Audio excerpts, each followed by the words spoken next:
வணக்கம். நான் உங்கள் சகோதரி இந்திராணி. 20,000 ரூபாய் தாங்க சம்பளம். ஒரு வருஷத்தில் 75,000 நாங்கள் சேமிச்சிருக்கோம். அது சேமித்தது எப்படி அப்படின்னு தான் நம்ம இன்றைக்கி இந்த வீடியோ போடுறோம். இதுக்கு அதிகமாக சம்பளம் சம்பாதிக்கிறவங்க இருப்பாங்க, அதிகமாகவும் சேமிப்பாங்க. ஒரு சிலர் வர சம்பளம் எங்களுக்கு செலவே ஆகிடுது, நாங்கள் எப்படி சேமிக்கிறது அப்படின்னா, நாங்கள் ஃபாலோ பண்ண டிப்ஸ் உங்களுக்கும் நான் சொல்லியிருக்கேன். குறைவான சம்பளம் தாங்க, ஆனால் ஒரு வருஷத்தில் இவ்வளோ பணம் நாங்கள் சேமிச்சிருக்கோம் அப்படின்னா கொஞ்சம் சிக்கனமாகவும் வரவு செலவு கணக்கு எழுதியும் நாங்கள் சேமித்தோம். இது கணவன் மனைவி இருவரும் சேர்ந்து உக்காந்து பிளான் பண்ணி இதை பண்ணியிருக்கோம். ரொம்பவே ஈஸியான ஒரு 5 எளிய வழிகள் தான் நாங்கள் ஃபாலோ பண்ணியிருந்து.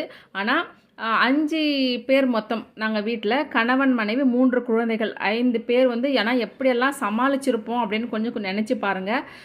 குழந்தைங்க கொஞ்சம் சின்னவங்களாக இருக்கிறதுனால அளவுக்கு அதிகமாக ஃபீஸ் கட்ட வேண்டியது இல்லை. அந்த டைமில் குறைவான ஃபீஸ் கட்ட வேண்டி இருந்தது. ஆனால் ரொம்பவே நாங்கள் அதை இது பண்ணி ஃபாலோ பண்ணி நாங்கள் இந்த சேமிச்சிருக்கோம். வாங்க இப்போ வீடியோக்குள்ளே போகலாம். 5 எளிய வழிகள் தான். சம்பளம் 20,000 ரூபாங்க. அதில் ஃபஸ்ட்டு இந்த பாயிண்ட் எது அப்படின்னா, ஃபஸ்ட்டு 3,000 ரூபாய் சேவிங்காக எடுத்து வச்சுட்டோம். அதை எப்படி எடுத்து வைக்கணுன்ற ஒரு முறை இருக்குது. அது பண்ணால் மட்டும்தான் அந்த சேவிங் பணம் அப்படியே இருக்கும், செலவு ஆகாமல். எப்படி அப்படின்னா, ஃபஸ்ட்டு நம்மளுக்கு சேலரி வந்த உடனே சேவிங்காக எடுத்து நம்ம பேங்க் அக்கௌண்ட்டுக்கு நம்ம தனியாக எடுத்து போட்டுருங்க. அதில் ஒரு வேலை நீங்கள் ஆன்லைன்லேயே வருது, ஃபோன்லேயே நாங்கள் இது பண்ணலான்னா பண்ணிக்கலாம். நான் என்ன பண்ணேன் அப்படின்னா, என்கிட்ட 2 அக்கௌண்ட் இருக்கும். நம்ம சம்பளம் வர்றது அப்படின்றது ஒரு அக்கௌண்ட் இருக்கும் இல்லைங்களா, அந்த அக்கௌண்ட்டில் அந்த சேவிங் பணம் வைக்கவே முடியாது. ஏன்னா அது எதுக்காவது செலவாயிடுது. நான் என்ன பண்ணேன்னா, போஸ்ட் ஆஃபீஸில் என்னுடைய பேரில் ஒரு அக்கௌண்ட் இருந்தது.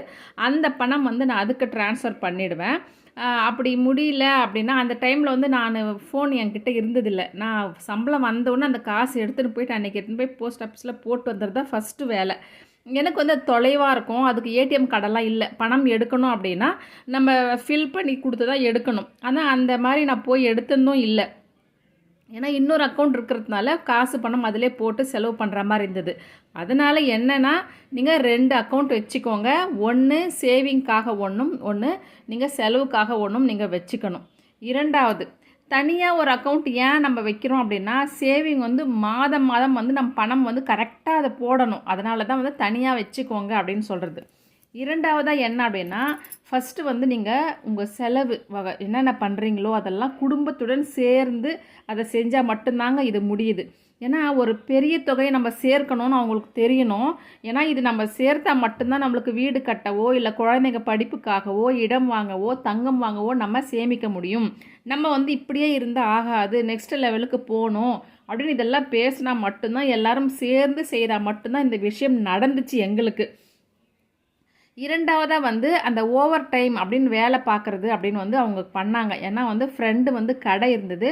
அவங்க ஃப்ரெண்டு சொல்லியிருந்தாங்க, எனக்கு ஏதாச்சும் ஒரு ஆள் வேணும், என் கடை ஒரு 3 மணி நேரம் எனக்கு வெளியே நான் கலெக்ஷன் போயிடுவேன், அதை பார்த்துக்கிறதுக்காக எனக்கு நம்பிக்கையான ஒரு ஆள் வேணும்னு அவர்கிட்ட சொன்னதுனால அவங்க ஃப்ரெண்டு சரி ஆச்சு, நானே இருக்கிறேன், அந்த சம்பளம் எனக்கே கொடு, எனக்கு பணம் தேவைப்படுது.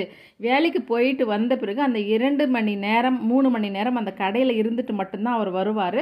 அதுக்கு மாதம் 2,000 ரூபாய் பணம் கொடுத்துருந்தாங்க.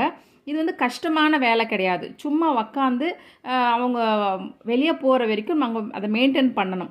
வேலைங்க செய்கிறாங்களா என்ன மெயின்டைன், அதனால் அவங்க நிறைய வேலை இல்லாதனால ஒரு 2,000 ரூபாய் கம்மியான பணம் தான், 3 மணி நேரம்ன்றதுனால இதை கொடுத்தாங்க. இந்த பணமும் அக்கௌண்ட்டுக்கு போயிடும். 3வதாக சில்லறை காசு சேமிப்பது அப்படின்னு.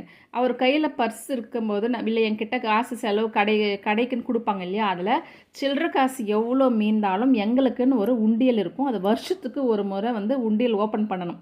கணவன் மனைவி இருவரும் சேர்ந்து சொல்கிறேன். அவர் பர்ஸில் எவ்வளோ சில்லறை காசு இருந்தாலும் அதில் போட்டுடணும், என் கையில் எப்போல்லாம் சில்லறை காசு வருதோ அதில் போட்டுடணும் அப்படின்னு சொல்லிட்டு. ஏன்னா நமக்கு காசோட காசு அப்படியே வச்சுருந்தோம் அப்படின்னா அது அப்படியே செலவாயிடுது. இது வருஷத்துக்கு ஒரு முறை நாங்கள் ஓப்பன் பண்ண சொல்ல அதில் 3,000 ரூபாய் இருந்தது. 20,000 ரூபாய் தான் சம்பளம். நீங்கள் 3,000 ரூபாய் சேவிங்காக போட்டுட்டீங்க. 17,000 ரூபாயில் நீங்கள் எப்படி நீங்கள் குடும்பத்தை நடத்துறீங்க அப்படின்னு கேட்டாக்கா கஷ்டம்தான். ஆனால் எல்லாரும் சேர்ந்து இப்படி தான் நம்ம செய்யணும், இதுதான் நம்ம சாப்பிடணும் அப்படின்னு சொல்லி ஒரு வருஷத்துக்கு நமக்கு அந்த ஒரு அமௌண்ட் இருக்குது இல்லைங்களா, அதை வச்சு நம்ம வேறு பிஸ்னஸ் பண்ணுறதுக்காக எடுத்துக்கிட்டோம். ஆனால் அந்த அமௌண்ட்டு சேர்க்குறதுக்கு இப்படியெல்லாம் பண்ணால் மட்டும்தான் அது முடிந்தது. 4வது வந்து நியூ நோட் கலெக்ஷன் அப்படின்னு சொல்லிட்டு, நான் என் கைக்கோ இல்லை அவர் கைக்கோ ரூ. 100 ரூ. 50 எப்போல்லாம் வந்து அவங்க கையில் ரூ. 100 50 கிடைக்குதோ அப்போல்லாம் வந்து அந்த காசை வந்து தனியாக அது எடுத்து வச்சிடுறது. அதை சேர்த்து வச்சு மாதம் வந்து நம்ம அந்த காசை எடுத்து வச்சு நம்ம போடணும் அப்படின்னு சொல்லி முடிவு பண்ணோம். அது 2 பேரும் போட்டு வருஷ கடைசியில் எங்ககிட்ட அது 5000 ரூபாய் கிட்ட வந்தது அந்த பணம். அதுக்கப்புறமா மெடிக்கல்லு எமர்ஜென்சி கேஷு இந்த மாதிரிக்கு வந்து நாங்கள் தனியாக ரூ. 500 எடுத்து வச்சுருவோம். எப்போவுமே அந்த தான் பண்ணுவோம். மெடிக்கல் செலவு மாதம் வந்து ரூ. 500 எடுத்து வச்சுருவோம். குழந்தைங்களுக்காக அப்படின்னு சொல்லிட்டு எப்பயாச்சும் போகணும் வரணும் அப்படின்னா ரூ. 1000 எந்தில்லன்னு செலவாயிடும். எமர்ஜென்சி கேஷ் அப்படின்னு சொல்லிட்டு எங்கேயாச்சும் ஊருக்கு போகணும், கல்யாணத்துக்கு போகணும், திடீர் செலவு அந்த மாதிரிக்கு தனியாக ரூ. 500 எடுத்து வச்சுருந்தோம். அதில் வந்து அந்த மெடிக்கல் செலவில் வந்து எங்களுக்கு ஒரு ரூ. 2000 தான் செலவாச்சு. ரூ. 4000 மிச்சம் இருந்தது. அதே மாதிரி எமர்ஜென்சி கேஷ்லேயும் வந்து ஒரு ரூ. 1000 தான் நம்ம ஊருக்கு போக வேண்டியதாக இருந்தது. ஒரு 2 முறை போயிட்டு வந்தோம். அதில் ரூ. 1000 மீது 5000 சேமிச்சிருந்தோம். இதெல்லாம் நாங்கள் எடுத்து வச்சு சம்பளம் வந்து ரூ. 3000 அப்படின்னா 12 மாதத்துக்கு ரூ. 36,000. எக்ஸ்ட்ரா இன்கம் ரூ. 2000னா ரூ. 24,000. சில்லறை காசு நாங்கள் எடுத்து வந்து ரூ. 3000. நியூ நோட் கலெக்ஷனில் இருந்தது எங்களுக்கு ரூ. 5000. மெடிக்கல்லு எமர்ஜென்சி கேஷ் இதில் மீதமான பணம் வந்து ரூ. 4000 ரூ. 5000.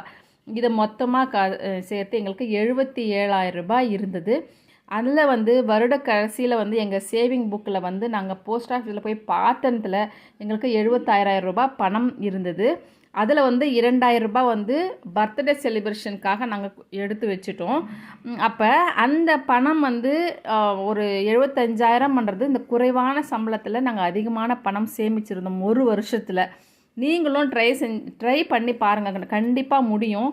ஆனால் இந்த மாதிரி வருஷம் ஒரு அமௌண்ட் நம்ம கையில் இருந்தாக்கா ஒரு பெரிய அமௌண்ட்டு சேர சொல்லி நம்மளுக்கு கண்டிப்பாக ஒரு பெரிய விஷயத்துக்காக உதவும். இந்த வீடியோ பிடிச்சிருச்சு அப்படின்னா லைக் பண்ணிக்கோங்க, சப்ஸ்கிரைப் பண்ணிக்கோங்க ப்ளீஸ். நான் இதுக்கு மேலே எப்படியெல்லாம் நான் பண்ணியிருந்தேன், ஒவ்வொரு வருடமும் ஒவ்வொரு மாதிரி முறையை நாங்கள் பார்த்து